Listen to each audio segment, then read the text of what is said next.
wasn't my problem as far as I was concerned. I was going to give her a 1099 at the end of the year, which is a tax letter, and it tells how much tax she owes.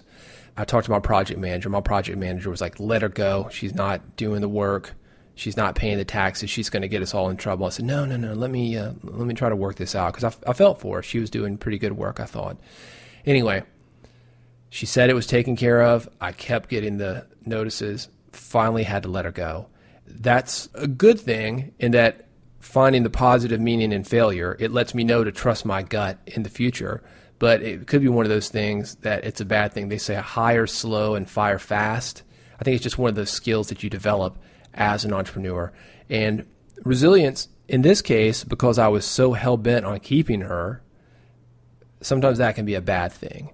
You don't want to be stubborn. Not that you were stubborn in that instance, but you don't want to be stubborn and stick with something that isn't working.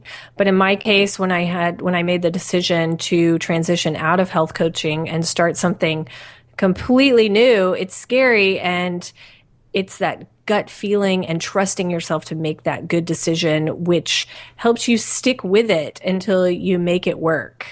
I think that's the thing. I think stubbornness is actually a great word. There's this saying, do you want to be right or do you want to be happy? And a lot of times as entrepreneurs, sometimes we'll stick something out just to prove ourselves right. It's like throwing good money after bad at the blackjack table. You keep losing money and you can't walk away. And sometimes people, what they'll do is they'll put more money down, hoping to work themselves out of a hole. And you can't do that. But with that said, I think whether it's hiring a bad employee or making decisions, finding the positive meaning in failure, or having something good happen to you, you have to take responsibility for everything. That is absolutely 100% paramount when it comes to resilience. You can't just think that this is some kind of odd, random act that's happening to you. You have to take responsibility. That doesn't necessarily mean that you are to blame, but I always think of it like this. If you were to lose your job, maybe it's not your fault. You're not to blame. Maybe it's just layoff. It happens, and you were just part of that. But whose responsibility is it to get another job? I like that analogy, and I kind of go back to the dating analogy again with taking responsibility, because if, say, you've had 7 marriages or something like that, 7 failed marriages, well, what's the common thread throughout those? And it might not be that extreme as 7, but the common thread... I've seen it, though. Okay, I've seen it too, and the common thread is you. But so many people want to point their finger at somebody else. It's the other person's fault. Or I made a bad decision and picked the wrong person, instead of looking at themselves and taking responsibility for their choices and the way they act in the relationship and everything surrounding it. And you do have to take responsibility for everything if you want to pick yourself back up when things go bad and create a better future for yourself. You can create the same repetitive pattern over and over again, but that's not really being resilient. That's being stuck in a rut. You want to be resilient. You want to rise above where you were before. And there's a great quote by George S. Patton where he says, "I don't measure a man's success by how high he climbs, but how high he bounces when he hits the bottom." I love that quote. Laurel, on episode number 39, which is available at redpodcast.com/39, I opened it telling a story of being visited by Jehovah's Witnesses. They came by just a few days ago, really, and talked about how these guys knock on door after door.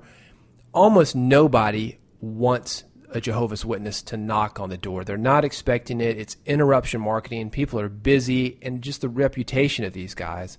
You let them in, they never leave. According to the internet, I've never let them in. But here's the thing about them. What enables them to do that? That's the lesson I think you can get from these guys. And that lesson in resilience has to do with their higher purpose. They believe they're spreading a message. They believe they're bringing people into the flock. They believe that what they're doing is right. And I think we can learn a lot from Jehovah's Witnesses when it comes to resilience because of this higher purpose. We all need a higher purpose, a belief. Maybe it's to help people. Maybe it's to spread a certain message, an ideology, or a religious belief. Higher purpose is very, very important when it comes to building resilience. It can't just be about money, not for most people. Well, it could be supporting your family, creating a life of freedom for yourself. It could be anything, but you do need something that pulls you towards your goal. I kind of think of a push-pull is, pain will kind of like push you away for something, and your goal or your purpose or your passion will pull you towards it. Right. The carrot and the stick, it's referred to sometimes. Exactly. And I think as long as, again, I'm thinking of the Jehovah's Witnesses and I'm like, are they stubborn? Are they being resilient? I'm just not sure. But you do have to have that purpose. And if you believe in that purpose, if you believe that your message needs to be spread, it's up to you to do it and to overcome any obstacles along the way and to have that resilience. But that is absolutely an essential part of this whole puzzle. So if you're looking to build resilience, these are the 5 traits that we recommend. Number 1, a solid support network. It helps if it's family. It helps if it's the people that you're living with. But if it's not your family, you can reach out to other people. You can actually get it through books as well, just to know that you are not the only person out there. The closer to you the people are, the better. But if you've got to reach out pretty far, don't be afraid to do so. Number 2, finding positive meaning in failure. Don't just think about the 10,000 ways you mess things up. Just think about the 10,000 ways now you know don't work. Thomas Edison said that, and I think it's something to keep in mind when you're going through your own personal failures. Number 3, the ability to make good decisions and stick with them. Number 4, being responsible and taking responsibility for everything. And number 5, a higher purpose, whether that's feeding your family, whether that's an ideology, whether that's a religious situation. Having something bigger than yourself can often help you be more resilient. If you like the show, if you have any questions or comments for us, if you'd like to ask us a question that we will consider answering on the podcast, then you are welcome to contact us, learn more about us, all at redpodcast.com. And if you want a really quick response, Laurel Staples is on Twitter, ladies and gentlemen.